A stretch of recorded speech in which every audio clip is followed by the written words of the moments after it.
Hola, bienvenidos a Lightspeed Spanish. This week we have something very special. We are talking to a gentleman called Mike Gardner. And Mike is going to give us some very important tips on learning Spanish. More to do with what not to do and perhaps with what to do. Okay? So, Mike, hello. Thank you for joining us. Me alegro de estar aquí contigo por primero, Gordon. Mi español es una porquería, pero soy experto en cometer muchos errores en el idioma. So my Spanish Pues is me okay, alegro. but I've learnt every single mistake. I know, don't do it.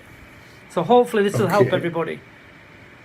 Okay, well that's the purpose of this. That just so you understand, Mike contacted me and said, "Look, Gordon, I've got some key things that I want to share with people about perhaps the mistakes that I've made along the way, and so that other people don't have to make them." Yeah.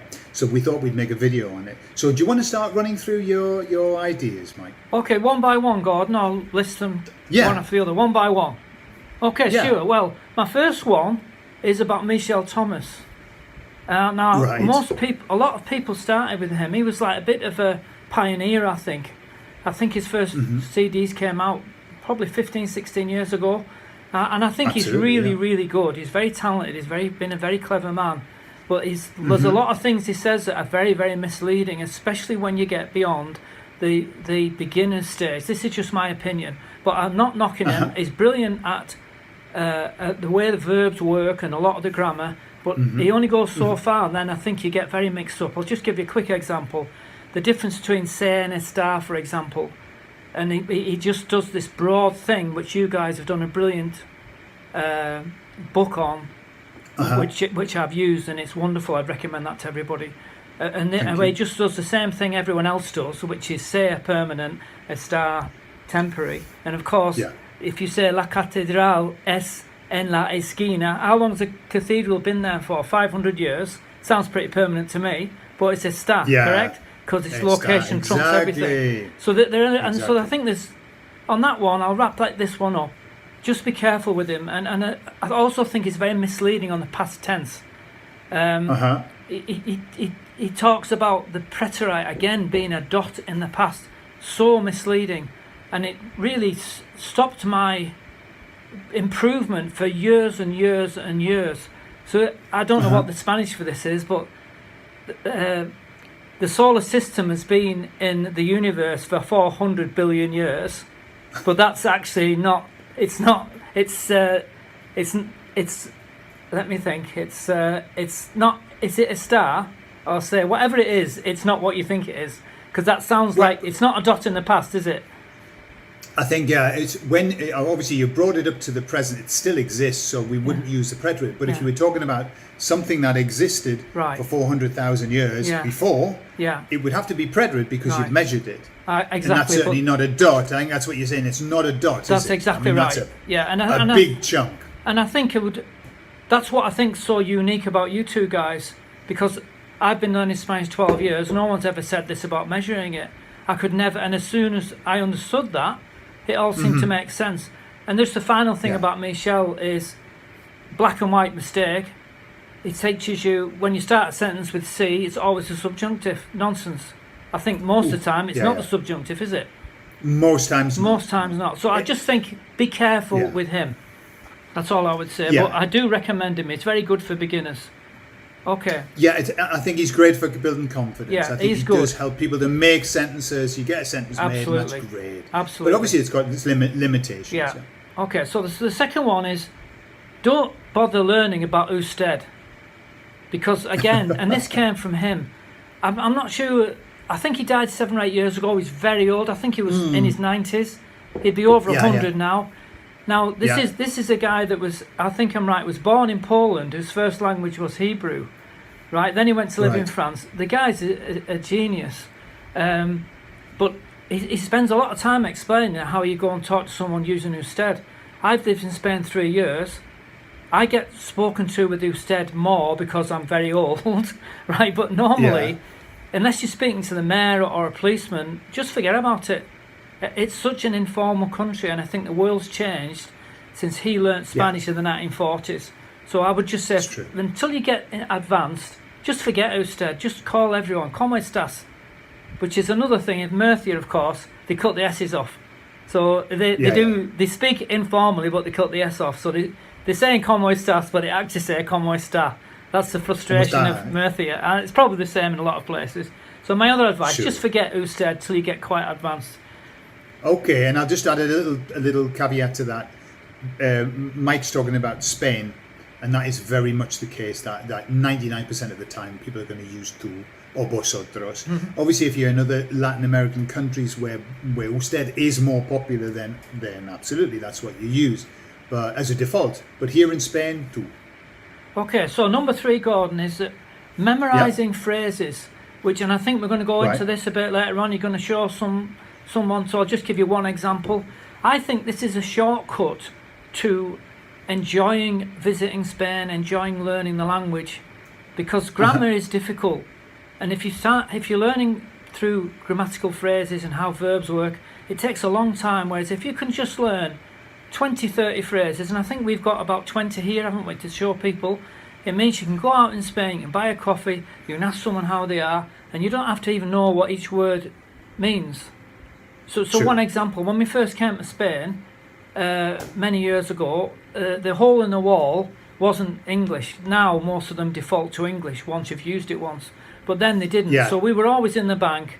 What the heck's going on here? It's all in Spanish. We want to draw money out. There's always a queue behind us.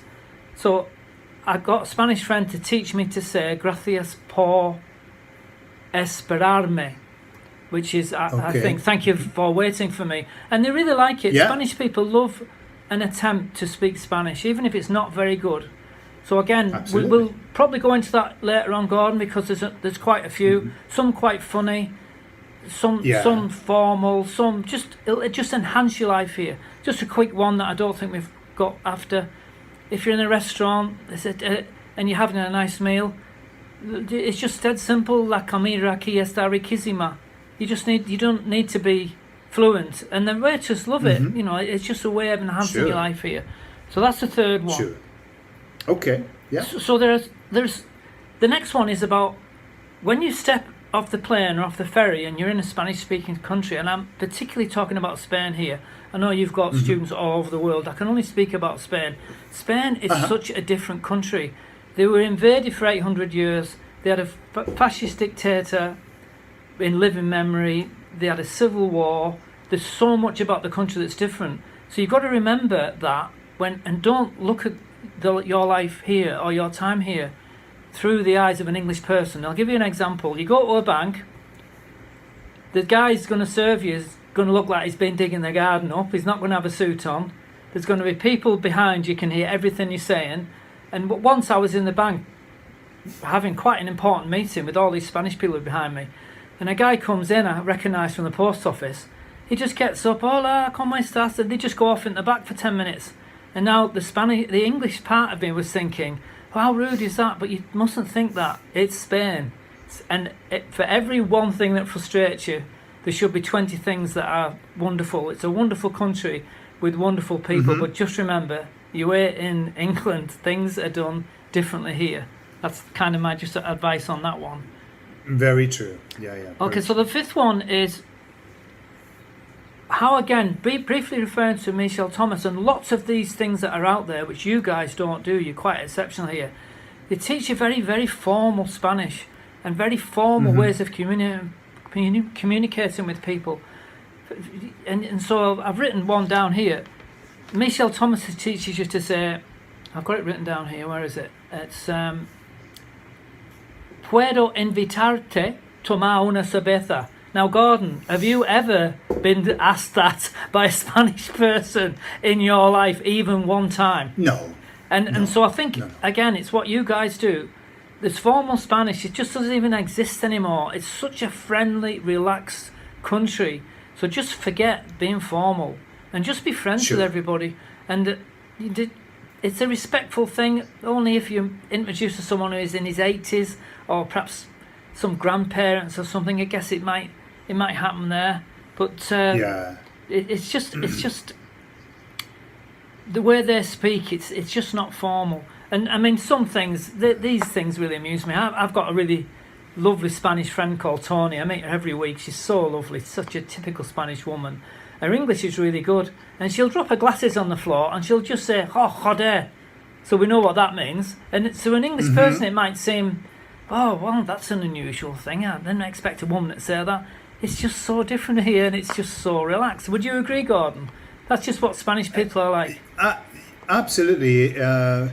I mean, just to go back to your point about formal Spanish, I really don't think that formal Spanish has existed here in Spain for a lot of years, for decades. I'm sure you're right. The Spanish that we sometimes learn, which is this very using poder, puedo hacerte una pregunta, puedo. It really isn't used very much. We like it because it reflects our English. Yeah, in exactly. English we say, "Can I ask you a question?" But in Spanish, there's not really any need. They're much more direct, and Exactly. so when you were indirect, it sounds a little bit foreign. And it's them, like that's when all. you say thank you all the time. I watched a video with you Yeah. and Cynthia talking about you being fined, and you said thank you to the flea. See, I would say that, and they're much Guilty. more direct. Yeah, that's exactly what I would do. Okay, so number 6, I've got why you should write a 3-minute article. And so this is something I did with the help of a Spanish person. I wrote a short story which could be used in any social situation. And the idea was, in my mind, was I'm in a bar. There's no one there but the waiter, or perhaps there's one person there, and he says to you, "Hello, are you English?" Right? And then he clearly wants to talk English with you, and you want to talk Spanish with him. Now, if you've only learned formal Spanish and you know how to say, "Where's the cathedral? How old are you?"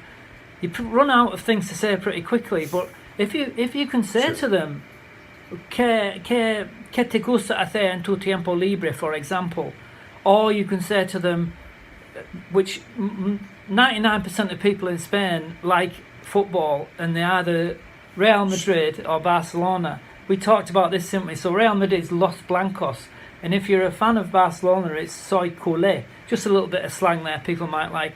So I basically wrote a story where I had an interchange with a Spanish person, and the Spanish person helped me, and it was just 15, 20 sentences in which they reacted a certain way, and you can memorize them. And the good thing is it takes the pressure off, because you can just slip into this conversation, and you've memorized the word, the pronunciation is right, and you kind of I just think that's quite a good thing to do, and you learn because of it, of course.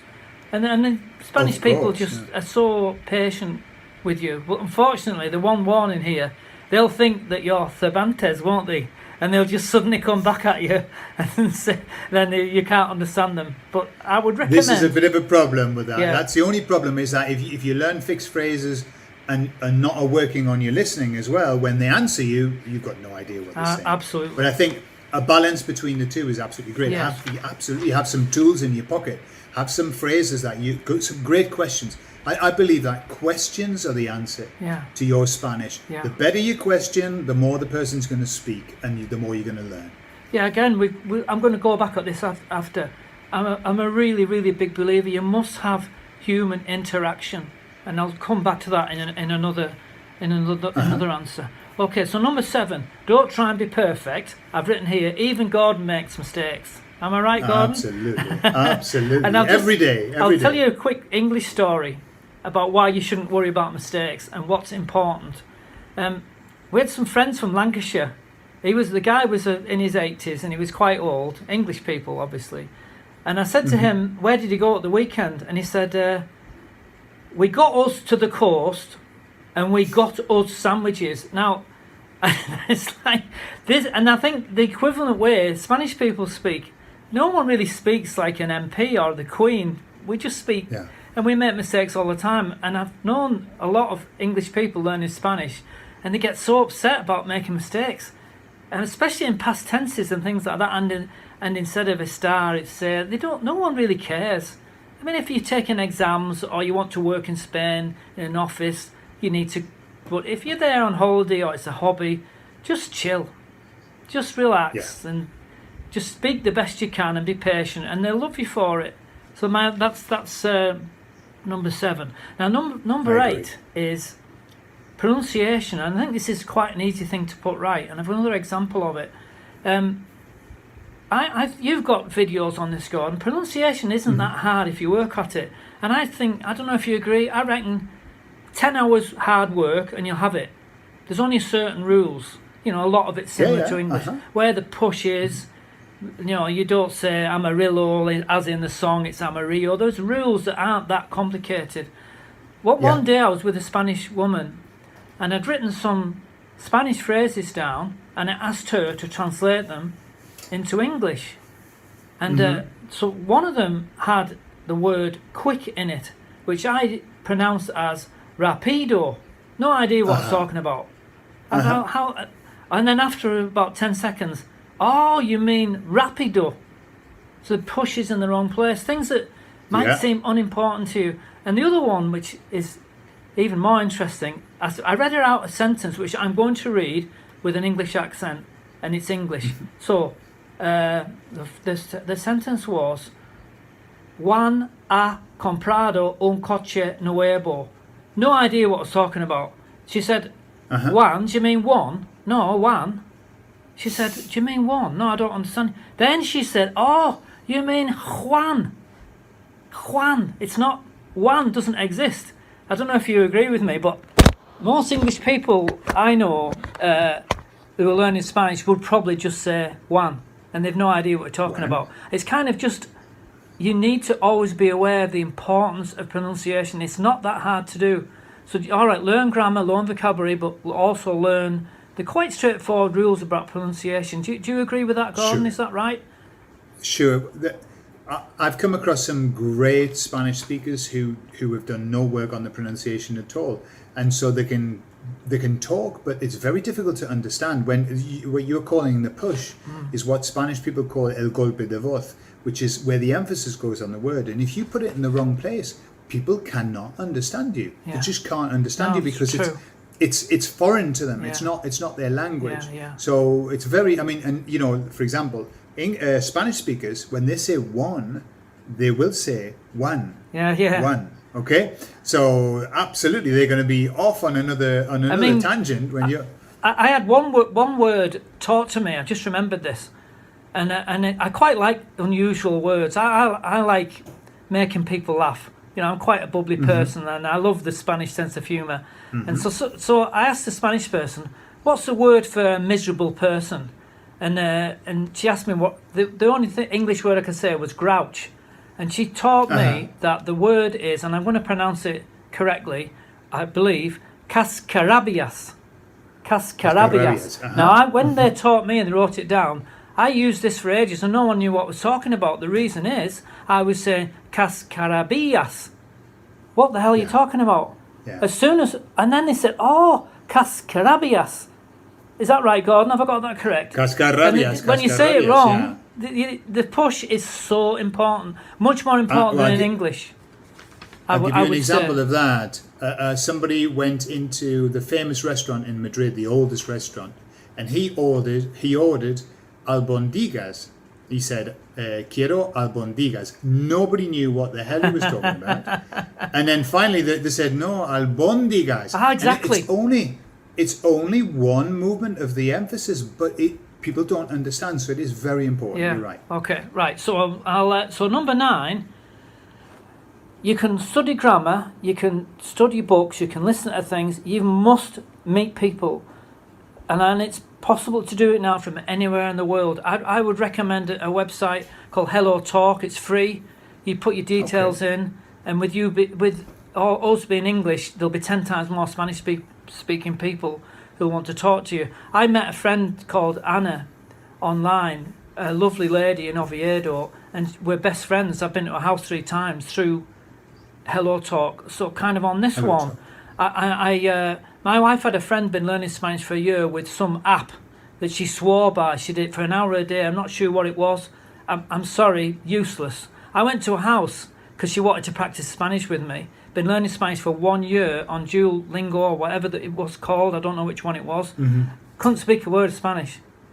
She could tell me how verbs worked, could tell me what had, and you must practice putting all these things together. You never ever improve if you just sit in your house studying at grammar. Knowledge is not the same thing. So you must meet people, and that's possible. That's quite easy to do in the modern world, I think. My final thing, Gordon, is the most important thing. If you were going to say to me, what's the one thing you wish you could do if you go back in time, it's this. Listening and speaking are all completely unrelated things. And I say it's like this. If you think, is there a lot of similarity between a guitar and a piano? Of course they are. They're both instruments, they both play music. If you studied playing a piano for a year, 8 hours a day, and then someone said, well, can you go and play the guitar? You won't be able to play a note of it. And I think that's what understanding is, because I can speak reasonably well. I really struggle to understand what people say. And so you must improve your listening skills. And my son lives in Madrid. He works in Madrid. He's fluent in Spanish. And he gave me this great tip. He said, number one, don't give up. And he means by that, when someone's talking to you, this is what they're saying. Blah, blah, blah, blah, blah, blah, blah, blah, and then you switch off, and then you never catch anything up. And if someone says to you, blah, blah, blah, blah, blah, coffee con leche, blah, blah, blah, a la seis, blah, blah, blah, a la restaurante en la esquina, you've got it, haven't you? So he, even though he's fluent and he works in Spanish and he only speaks in Spanish at work, he says, Dad, 10-20% of the time, I don't know what they're saying. But the skill is, I don't know if you agree, is don't give up. If you only need to get 10-15% of the words. And then the other advice I'd give is, from the day you start, practice listening. You guys have this great thing on your members thing where you've got hundreds of transcriptions, and that's the other thing where you have to learn, in my opinion, not just listening, you have to have a transcription. And most polyglots say this. The key is have a transcription, listen to them first without it, listen to it while reading the transcription, but don't ignore it. And you can speak Spanish almost perfectly. If you don't practice listening, you'll never ever be able to get through. That's kind of that's it, Gordon. I don't know if they make any sense to you. They really do. Yeah, I'd like to add something to your last point. What I've found is that you get two groups of people. I mean, let's be honest. Speaking and listening is the fundamentals of Spanish. Of course. Writing and reading is secondary. We don't do that in our. I mean, this interaction here is all speaking and listening. It's speaking and listening. This is how we proceed. So what happens is you get some people who are terrified of listening, who can't listen very well, who struggle to listen, and so what they tend to do over time is they start to talk too much. And they dominate the conversation because they're terrified that if they leave a gap, somebody's going to fill it and they're not going to understand. So you get that one side, and then you get the other people who are terrified of speaking and who just listen, but have got they can understand everything, but they're frightened to speak. Whatever camp that you find yourself in, if you are in these two camps, you must then spend more time in the other camp, even though you're very uncomfortable. You must work more on your weak points than on your strong points. If you work on your strong points, they're just going to get stronger, but the weaker point is not. So always spend more time. If you're not a good listener, listen 3 times more than you speak. Absolutely. And if you're not a good speaker, speak 3 times more than you listen. That's just the way it's got to be. That's exactly right.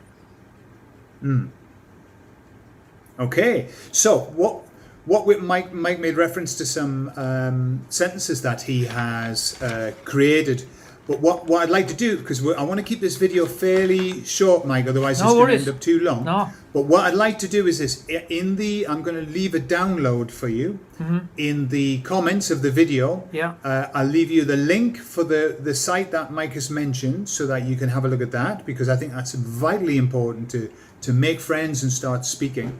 And then what I'll do is I'll leave you a link for a download of the list of handy phrases that Mike has built up over his time for all the situations that you might imagine, which is extremely valuable. But I think that'll be handy for you to download, and then you can learn them in your own time. Yeah.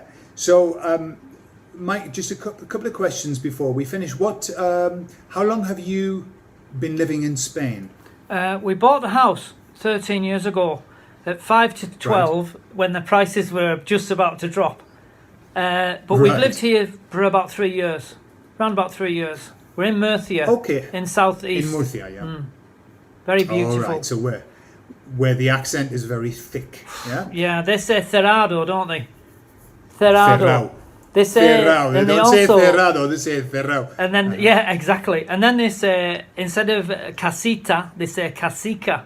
In the supermarket, they say, necesitas una bolsica. It's not in my dictionary. Bolsica is not in my dictionary. Yeah, they do a lot of the ica. They do. Yeah, absolutely. Más o menos. Yeah. So I mean, I remember going to Murcia a long time ago when I just come back from Mexico, and I could understand the Mexicans. I didn't understand a word. I was so disappointed. I was thinking, what have I learned? What have I been learning for 2 years? But then you get used to it.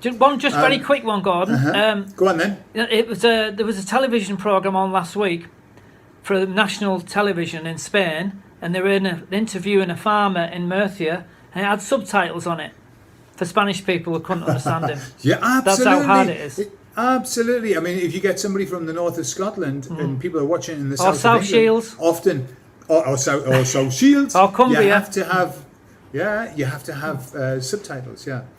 Well, listen, Mike, this has been fantastic. Thank you very much for sharing your knowledge and sharing your advice. I'm sure that lots and lots of people will take value from what you said. And look down in the comments for the download for Mike's handy sentences, okay?